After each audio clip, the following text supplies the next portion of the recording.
Hey guys, welcome back to Open It and Play. This is Mike, and today we're going to be taking a look at the Marvel Legends Commander Rogers figure. This figure is not such a new release. It was part of the Totally Awesome Hulk build figure wave, and you can see number 6 Commander Rogers. He is going to have the Totally Awesome Hulk's head. Totally Awesome Hulk is a character I know nothing about, but apparently he's a pretty smart Hulk, but not Bruce Banner. Yeah, so this figure, I got it also for parts, and it was extremely cheap on the Japanese Amazon. Oh, come on, Tigra. Extremely cheap on Japanese Amazon, but yeah, I'm just using it for parts. So I like the energy shield. I'm going to try to make it into something for a ForceWorks US agent, if I can remove part of the blue in the shield. But let's take a look at Commander Rogers.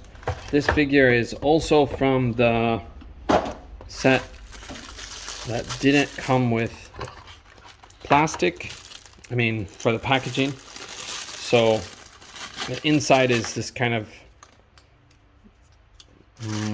waxy paper cover, and if we take a look at this first, let's see. So this is the Totally Awesome Hulk's head.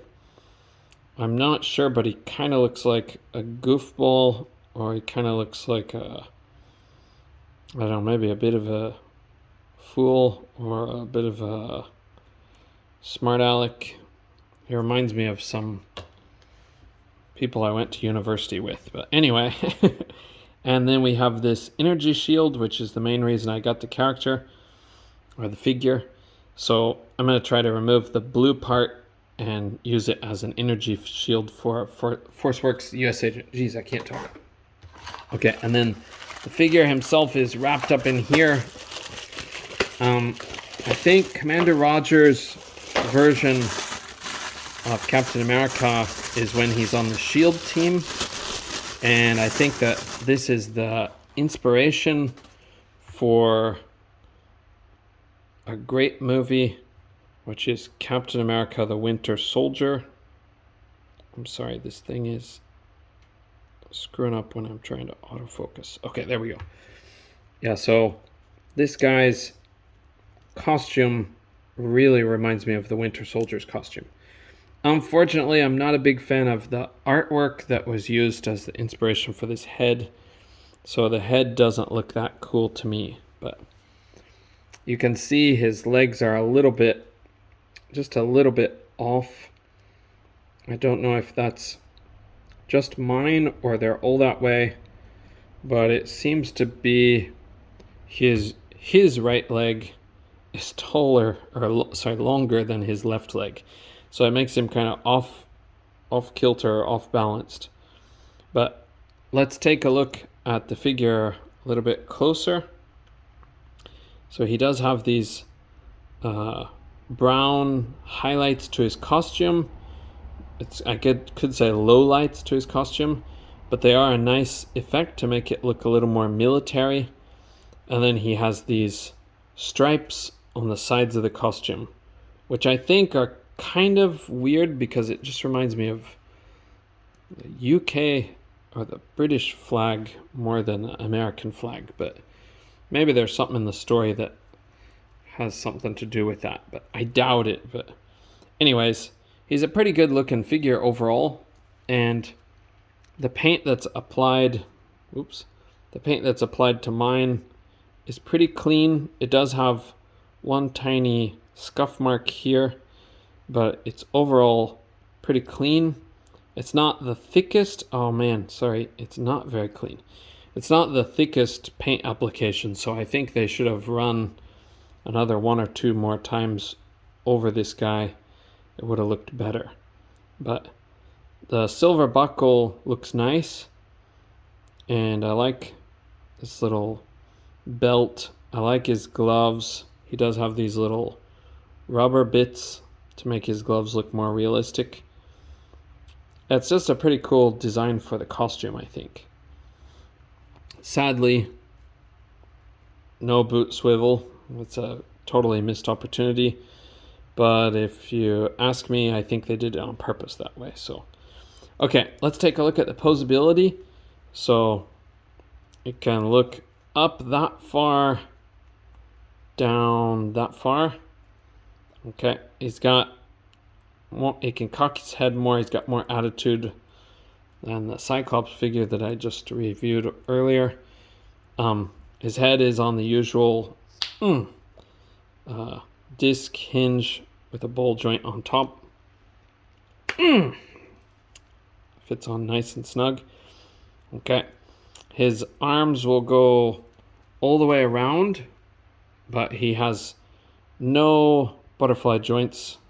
Kind of sad. I think this would do good to hide the butterfly joint a bit, so it's kind of a missed opportunity, it looks like. But okay, his arms will go up that high.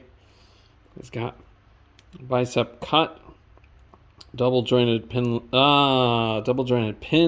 elbows. That's not so impressive, but I don't know, it's not a big deal to me. It's not a deal breaker. But yeah, he is a newer figure. It's just not really new. So kind of mismatches the other modern figures. Okay, and then his wrists do hinge and swivel, pivot, however you want to say it. It's not pivot, it's rotate. But yeah, these rubber parts here don't block it or get in the way at all. So he's got great posability despite this part. No hampering of the mobility or movement. Okay, he can bend down that far, bend back. Waist cut, but it is kind of a clicky one. That's interesting. Can kick up to here, so that's great. Kick very high, and he can put his leg back just a little bit, ever so slightly. Okay, and then he's got the thigh cut and double jointed pinned knees. They'll not get you back so far because it does get in the way. The boot does get in the way. So, okay, and then his boots, of course, ankle joint, hinges and pivots. Okay. Yeah, I wish they would have given him a boot cut. There's no reason to not give him a boot cut. So, I would recommend, if you're frustrated with figures like this, it's a very simple mod, but buy like a very thin wooden dowel, drill a very small hole in the figure, and of course you have to rip these apart, but take these apart using hot water mainly, and then pull them apart. And then if you have enough clearance, this one might be questionable because of how high the boot comes up. But usually this part of the leg comes down into here, and this part kind of wraps around and hides it. So if you can separate those, you just drill a hole in here and drill a hole in here and fit the dowel very tightly into each, and you just give yourself a boot swivel. And if the boots are boot cut, if the boots ride up, then it totally hides that joint. So I did it on my Captain Marvel from the Captain Marvel Doctor Doom 2-pack. I did it just last weekend. Works really good. I don't know how long the wood will last, but I don't think it's going to wear out soon because the plastic sort of seals it in almost. So it's not like a whole lot of moisture is going to get in there. But anyway, it's a very easy fix and a very cheap way to do it.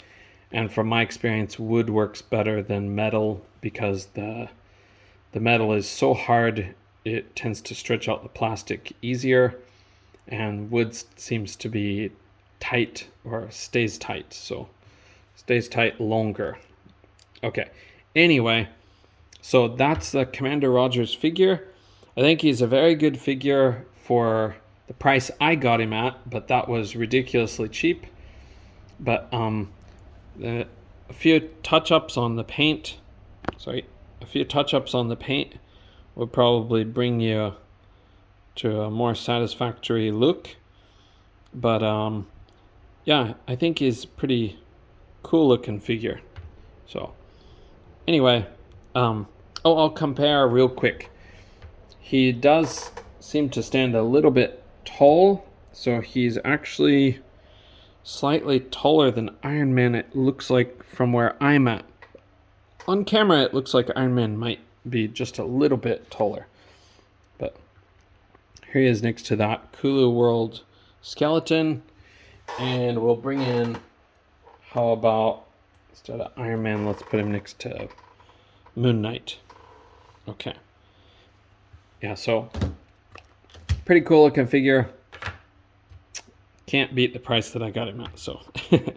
Okay, thank you guys for joining me on this review, and let me know what you think of this figure in the comments below. I think it's a pretty good figure, but yeah, I'm not a big fan of this version, but I do like the costume. Stands out. Okay, bye for now.